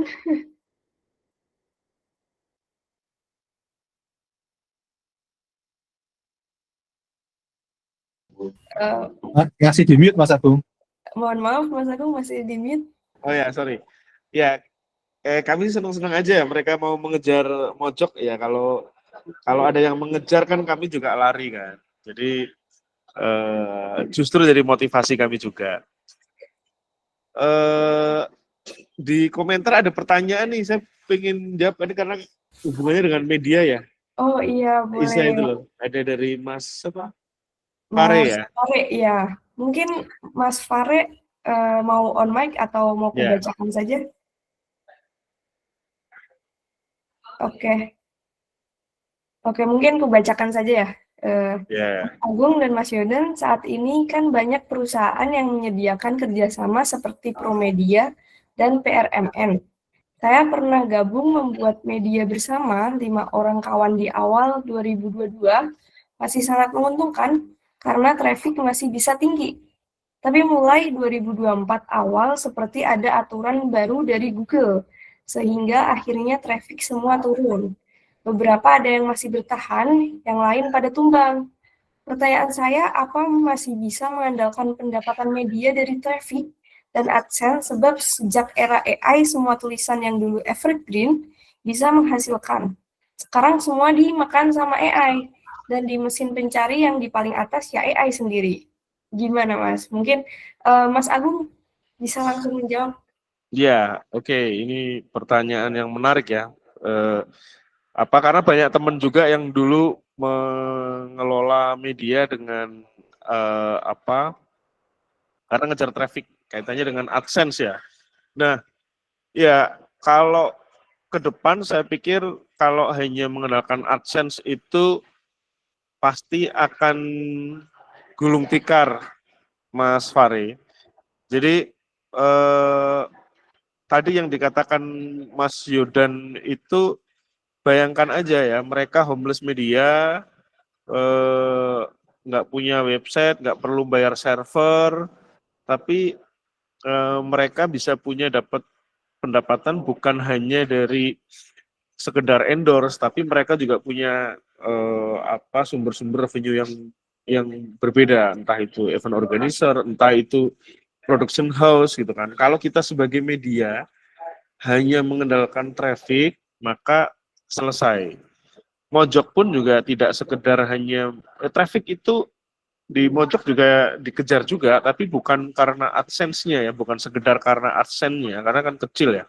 Tapi ya untuk menunjukkan ke brand, ke orang-orang yang mau bekerja sama dengan Mojok, tapi sumber revenue-nya bukan sekedar AdSense ya. Kami ada banyak juga aktivasi-aktivasi, kemudian ya model-model advertorial atau konten marketing yang kekinian, kemudian juga ada IP. Nah, saya pikir kalau misalnya kita hanya mengandalkan AdSense akan selesai.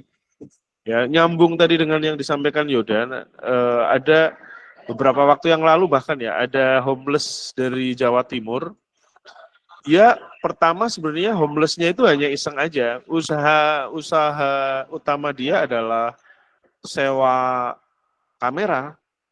Terus kemudian dari situ dia ternyata homeless-nya berkembang. Usaha sewa kameranya juga berkembang. Nah, dari situ dia bahkan menghubungi saya, tanya bagaimana caranya menjadi media mainstream gitu kan.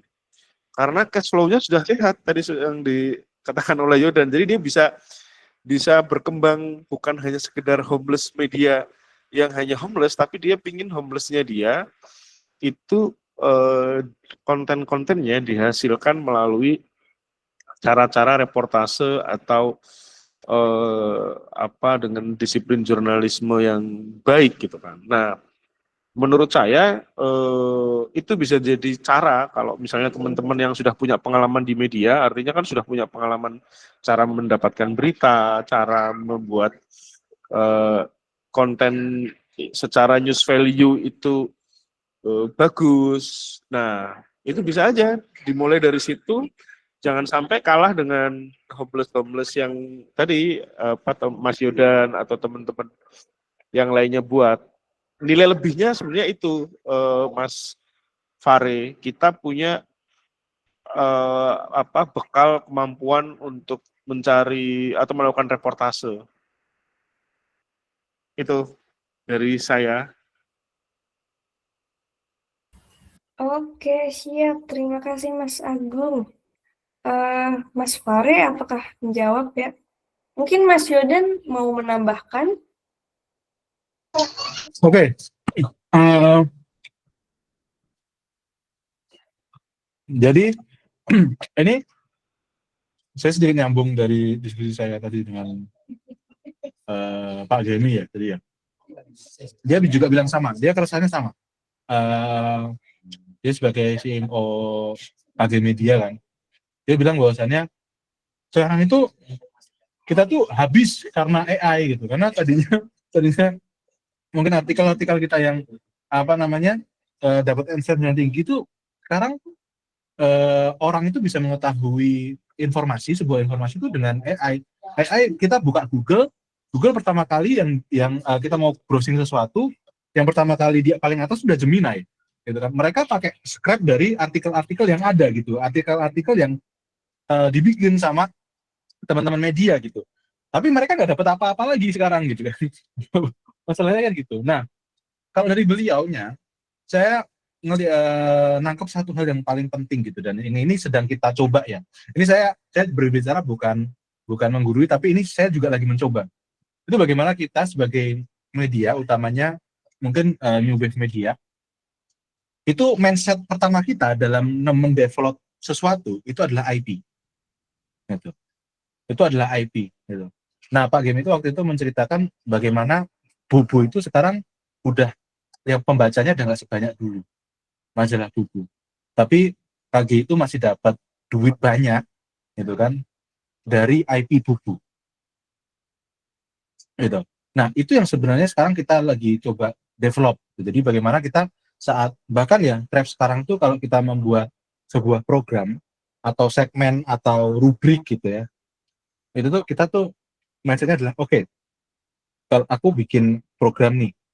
Nah, nama program kita sekarang Nyakro salah satunya ya. Saya bikin program Nyakro nih. Gimana caranya Nyakro ini jadi IP? Gitu. Nanti dari IP ini apa yang bisa kita hasilkan? Merchandise kah? Aktivasi offline kah? Konser musik kah? Apa gitu?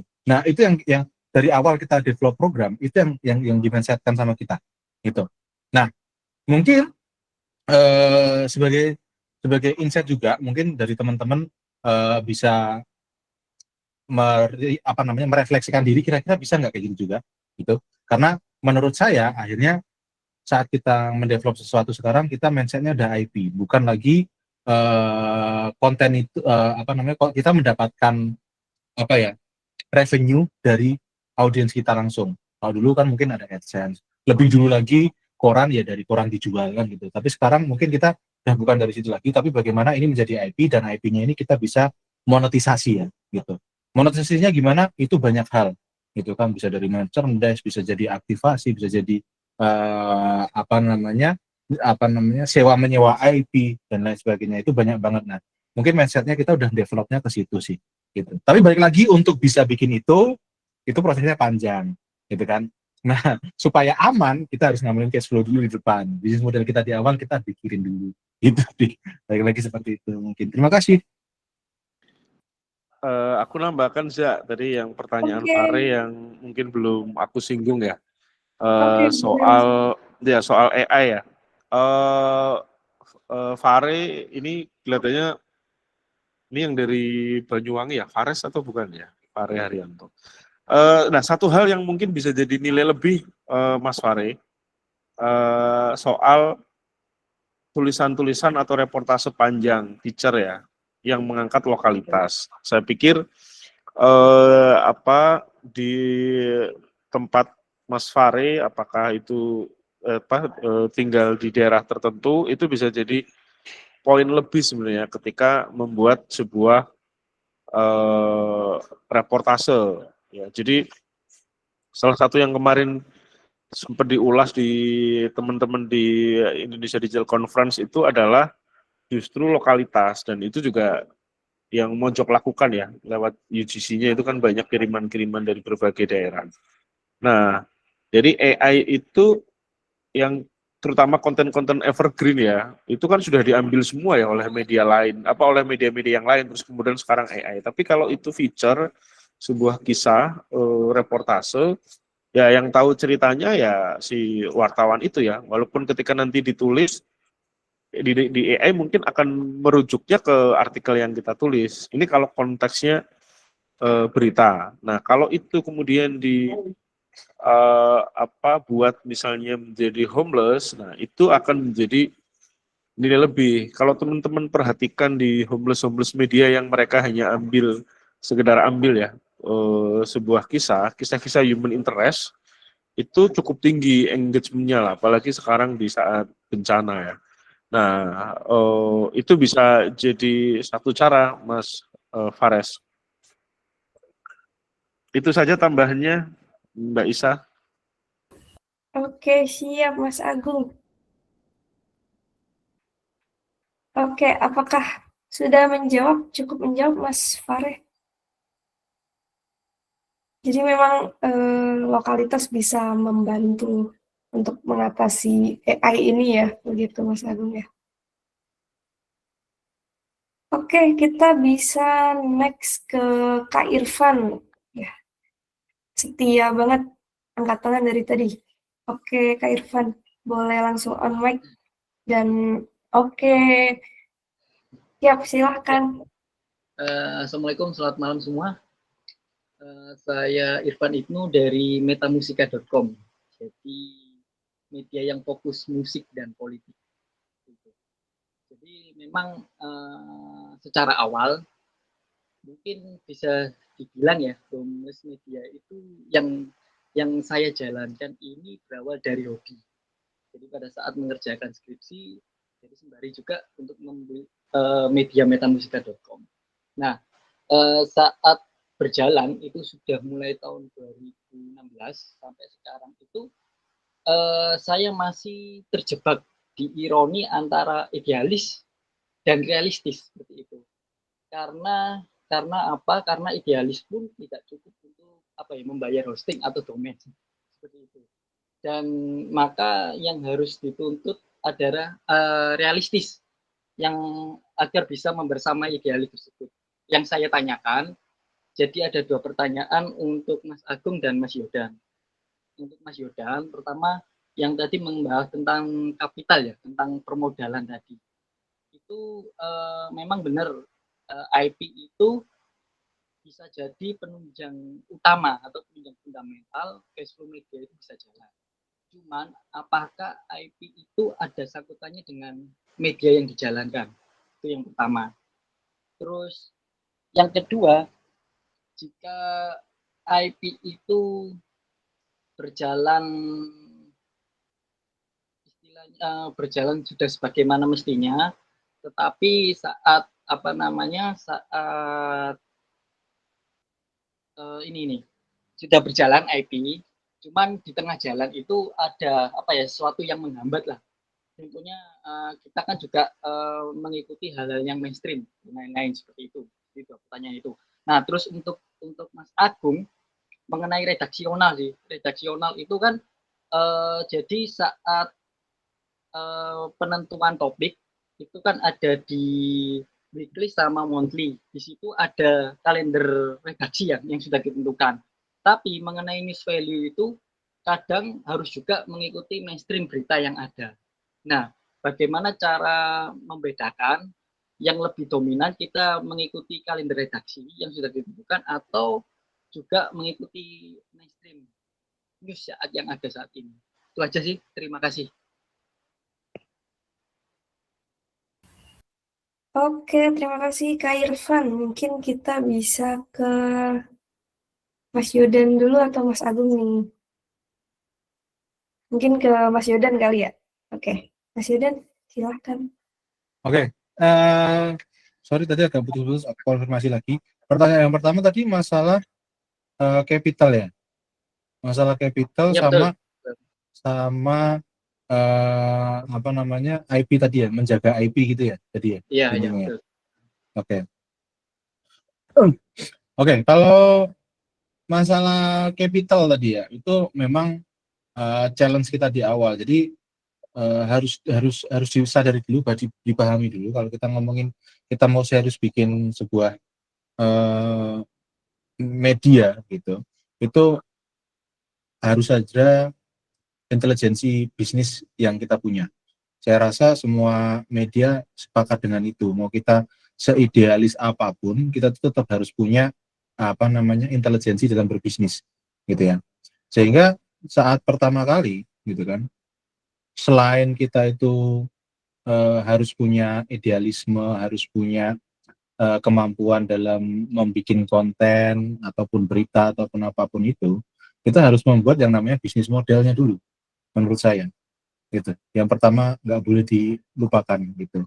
Karena ya gimana untuk menjadi seorang idealis kita harus sehat secara finansial dulu, gitu kan. Kita mau berlagak menjadi idealis, tapi kalau misalkan perut kita lapar kan juga nggak bisa juga kan, gitu maksudnya gitu. Akan kesusahan juga gitu.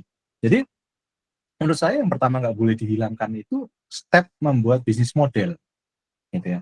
Step membuat bisnis model apa yang ya banyak lah kalau misalkan sekarang itu kita googling banyak tuh yang template-template bisnis model kanvas ya kan, ya itu hal yang paling sederhana yang bisa kita lakukan, kita ngisi dulu tuh bisnis model kanvas kita tuh seperti apa gitu kan, itu bisa kita lakukan gitu. Nah setelah itu akhirnya yang harus kita lakukan adalah membuat bisnis model kita itu tuh bisa berjalan dengan baik dulu gitu, bisa berjalan dengan baik. Menurut saya itu penting gitu ya. Jadi itu sebetulnya salah satu kemarin wanti-wanti Mas Putut waktu saya sharing sama Mas Putut juga kayak gitu. Traps ini harus dia bilang satu pengalamanku yang bisa aku sharing ke kamu waktu aku bikin Mojok adalah jangan cuma dapat tepuk tangan, tapi juga dapat cuan, gitu. Mas Putut waktu itu tuh mewanti-wanti saya kayak gitu. Kamu kontenmu rame gitu kan, kontenmu tuh diakui sama banyak orang keren gitu. Tapi kalau kamu nggak bisa menghasilkan uang gitu, itu percuma. Akhirnya kamu nggak akan bertahan gitu. Maka itu adalah dua sisi yang menurut saya itu harus seimbang. Bagaimana kita develop bisnis modelnya, kita ketemu apa yang kita jual, bagaimana cara menjualnya, proses bisnisnya dan lain sebagainya, sekaligus kita membuat produk atau kita membuat konten atau berita yang berkualitas, yang memang tidak cuman rame tapi juga punya value gitu. Jadi ini adalah dua hal yang memang harus kita jaga gitu. Nah, menurutku ini akhirnya juga menjawab ke pertanyaan kedua, bagaimana kita akhirnya membangun IP gitu. Membangun IP itu juga harus sama seperti itu, dua sisi ini juga harus bertumbuh bersama gitu. Jadi yang saya lakukan di Trap sekarang adalah semua program kita yang kita develop sebagai IP itu, mereka memiliki bisnis modelnya sendiri-sendiri. BMC-nya, bisnis model kanvasnya itu kita punya sendiri-sendiri. Jadi ada memang program-program yang kita rancang, kita tuh udah punya pandangan, ini nanti layaknya di tap in sama brand siapa ya, gitu.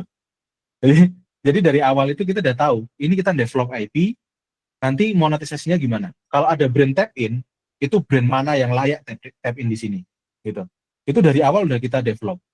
Nah, di situ developnya sekaligus sama value-nya. Jadi sama, dua sisi ini kita kembangkan secara bersamaan. Nggak bisa berat sebelah.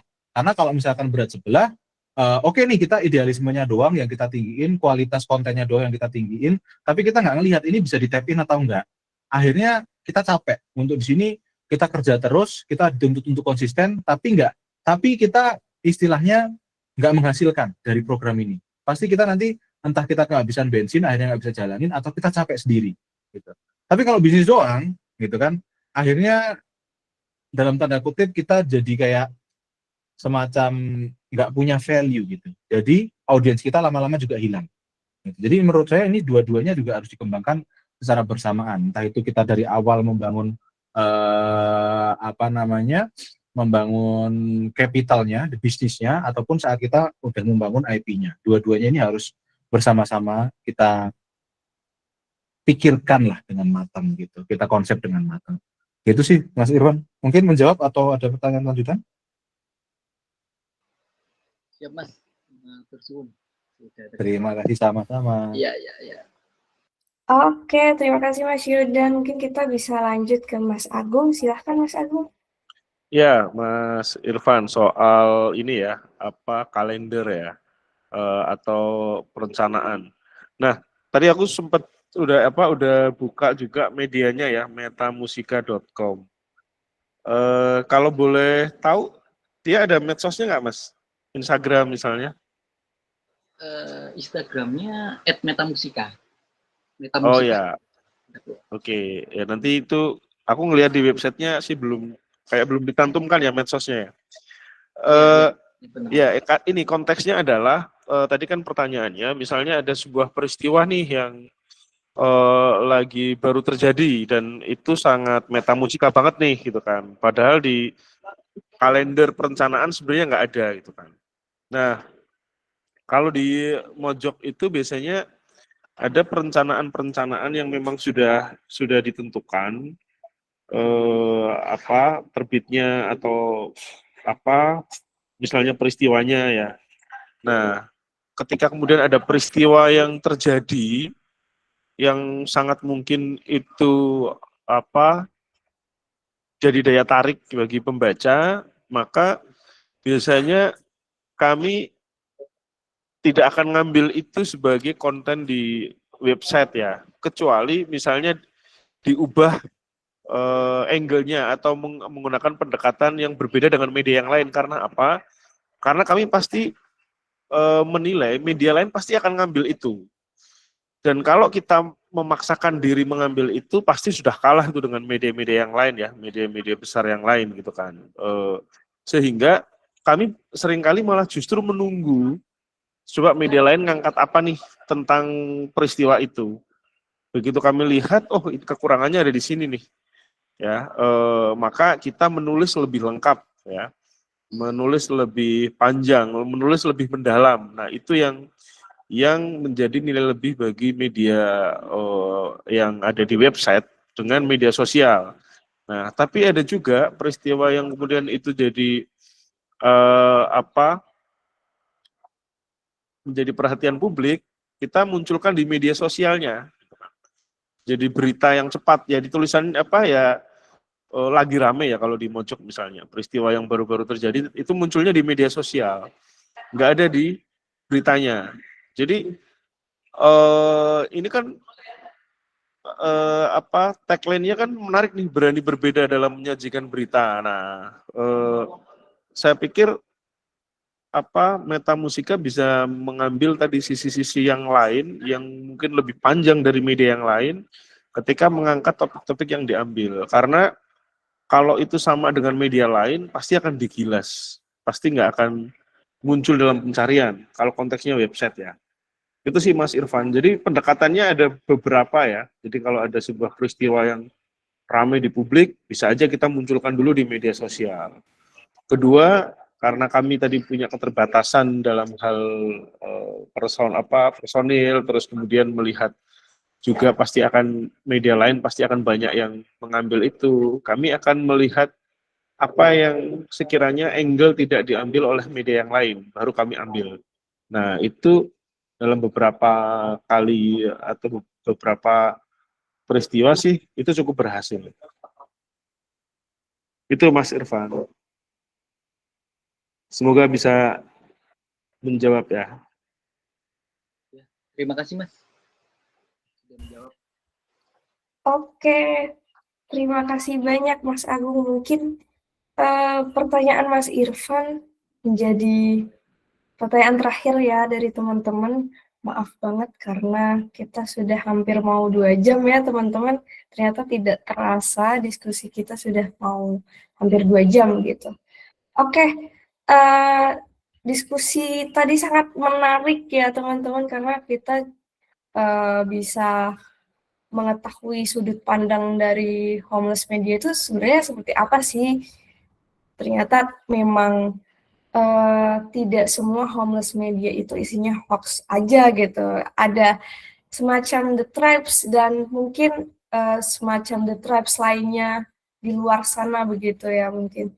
Kita juga tadi sudah mendengar penjelasan dari Mas Agung mengenai new media dan kode etik jurnalisme itu seperti apa dan masa depan new media di jurnalisme itu seperti apa begitu dan mungkin nanti new media ini bisa kemungkinan menjadi masa depan jurnalisme tapi memang harus ada pakem-pakemnya ya teman-teman begitu. Sayang sekali kita harus mengakhiri perbincangan kita di malam hari ini tapi sebelumnya ada sesi dokumentasi dulu ya teman-teman. Jadi mungkin teman-teman yang bisa on mic, ayo kita on mic, kita foto terlebih dahulu sebelum kita akhiri untuk kenang-kenangan gitu. Oke.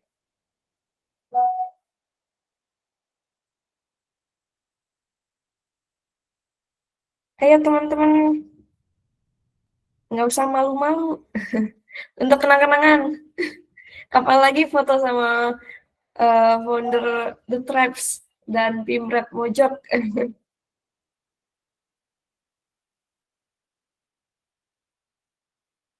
Oke, kita tunggu sampai 8.49 ya kalau nanti memang tidak ada yang mau on cam gitu. Mungkin oke, sudah ada dari Hub Magazine. Oh, ternyata banyak dari teman-teman media juga ya yang join. Oke, mungkin diskusi ini bisa memberi inspirasi dan insight-insight ke depan kepada teman-teman media yang join di malam hari ini ya. Oke, sudah 8.49. Oke, mungkin kita bisa mulai sesi fotonya ya teman-teman. Aku hitung 1, oke, Kak Irfan. 1, 2, 3. Oke, mungkin bisa sekali lagi sebentar.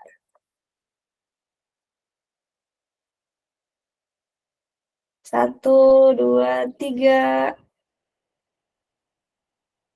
Oke, terima kasih banyak kepada Mas Yodan telah menjadi Terima pembicara kasih malam semua. hari ini. Terima Sama-sama. kasih kepada Mas Agung juga sudah menjadi pembicara malam hari ini. Kepada jamaah Mojok malam hari ini, terima kasih telah bergabung dengan diskusi Ketok Mojok 5. Semoga nanti stay tune, jangan kemana-mana. Semoga nanti kita cepat-cepat menuju Ketok Mojok 6 atau mungkin ada kelas-kelas menulis atau kelas-kelas media yang lain di Mojok Institute ya teman-teman. Begitu. Mungkin dari aku kalau ada salah kata mohon dimaafkan. Terima kasih banyak kepada teman-teman dan Mas Yudan dan Mas Agung yang telah berkenan join di malam hari ini. Terima kasih banyak teman-teman dan Mas Matur Yudan. nuwun.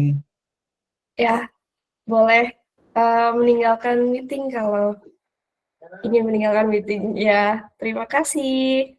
Terima kasih banyak teman-teman.